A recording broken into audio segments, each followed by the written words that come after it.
दोस्तों, हम आपको श्री बांके बिहारी जी की एक चमत्कार की सच्ची घटना के बारे में अपने इस वीडियो के माध्यम से बताने जा रहे हैं। आपसे विनम्र निवेदन है, वीडियो के अंत तक जरूर बने रहे। दोस्तों, एक लड़की थी जो कृष्ण जी की अनन्य भक्त थी। बचपन से ही कृष्ण भगवान का भजन करती थी, भक्ति करते करते बड़ी हो गई। भगवान की कृपा से उसका विवाह श्री धाम वृंदावन में किसी अच्छे घर में हो गया। विवाह होकर पहली बार वृंदावन आई, पर नई दुल्हन होने की वजह से वह कहीं जा न सकी और मायके चली गई। और वह दिन भी आया जब उसका पति उसे लेने उसके मायके आया। अपने पति के साथ फिर वृंदावन पहुंच गई।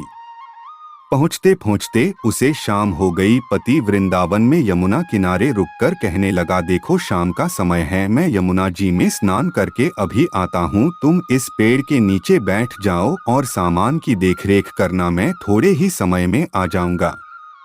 यहीं सामने ही हूँ, कुछ लगे तो मुझे आवाज दे देना। इतना कहकर पति गया और वह लड़की बैठ गई। अब एक हाथ लंबा घूंघट निकाल रखा है, क्योंकि गांव है, ससुराल है, और वहीं बैठकर मन ही मन विचार करने लगी कि देखो बांके बिहारी जी की कितनी कृपा है। उन्हें मैंने बचपन से भजा और उनकी कृपा से मेरा विवाह भी श्रीधाम वृंदावन में हो गया। मैं इतने वर्षों से ठाकुर जी को मानती हूँ, परंतु अब तक उनसे कोई रिश्ता नहीं जोड़ा। फिर सोचती है, ठाकुर जी की उम्र क्या होगी, लगभग 16 वर्ष के होंगे। मेरे पति 20 वर्ष के हैं, उनसे थोड़े से छोटे हैं, इसलिए मेरे पति के छोटे भाई की तरह हो और मेरे देवर की तरह। तो आज से ठाकुर जी मेरे देवर हो हुए।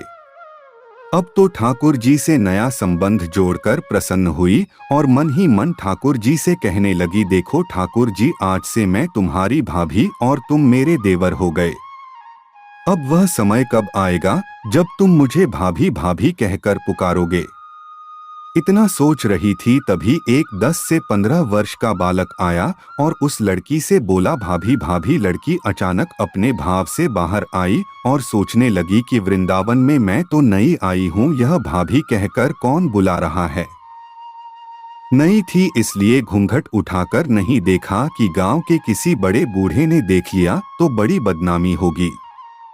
अब बालक बार बार कहता पर वो उत्तर नहीं देती। बालक पास आया और बोला, नेक अपना चेहरा तो दिखाए दे। ये सुनकर वो और कसकर घूंघट पकड़कर बैठ गई। फिर उस बालक ने जबरदस्ती घूंघट उठाकर देख लिया। थोड़ी देर में उसका पति आ गया। उसने सारी बात अपने पति से कही। पति ने कहा, तुमने मुझे आवाज क्यों नहीं? वो बोली, वह तो इतने में भाग ही गया था, बस मैंने उसका चेहरा देखा।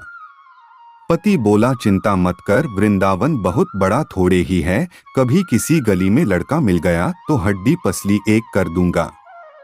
फिर कभी ऐसा नहीं कर सकेगा। तुम्हें कहीं दिखे तो मुझे जरूर बताना। फिर कुछ दिन बाद उसकी सास ने अपने बेटे से कहा, बेटा देख, तेरा विवाह हो गया है, बहू मायके से भी आ गई है, तुम दोनों बांके बिहारी जी के दर्शन के लिए अभी तक नहीं गए हो, कल जाकर बहू को दर्शन करा कर ले आना। अगले दिन दोनों पति पत्नी ठाकुर जी के दर्शन के लिए मंदिर जाते हैं। मंदिर में बहुत भीड़ थी। लड़का कहने लगा, तुम स्त्रियों के साथ आगे जाकर दर्शन करो, मैं अभी आता हूँ। अब वह आगे गई पर घूंघट नहीं उठाती। उसे डर लगता कोई बड़ा बूढ़ा देखेगा तो कहेगा, नई बहू घूंघट के बिना घूम रही है। बहुत देर हो गई। पीछे से पति ने आकर कहा, अरे बावली, बिहारी जी सामने है, घूंघट काहे ना खोले? घूंघट नहीं खोलेगी तो दर्शन कैसे करेगी? अब उसने अपना घूंघट उठाया और जो बांके बिहारी जी को देखा तो बांके बिहारी जी की जगह वही बालक मुस्कुराता हुआ दिखा तो एकदम से चिल्लाने लगी, जल्दी आओ। पति पीछे से भागा भागा आया। क्या हुआ? उस दिन जो मुझे भाभी भाभी कहकर भागा था वह मिल गया। कहाँ है? अभी उसे देखता हूँ। ठाकुर जी को इशारा करके बोली, यह रहा, आपके सामने ही तो है। उसके पति ने जो देखा वह अवाक रह गया और वहीं मंदिर में अपनी पत्नी के चरणों गिर गया और बोला, तुम धन्य हो, वास्तव में तुम्हारे हृदय में सच्चा प्रभु ठाकुर जी के प्रति प्रेम है। मैं इतने वर्षों से वृंदावन में हूँ, मुझे आज तक उनके दर्शन नहीं हुए और तेरा भाव इतना है कि बिहारी जी ने तुझे दर्शन दे दिया। दोस्तों वीडियो पसंद आया हो तो वीडियो को लाइक और शेयर करें, चैनल को सब्सक्राइब कर ले। धन्यवाद।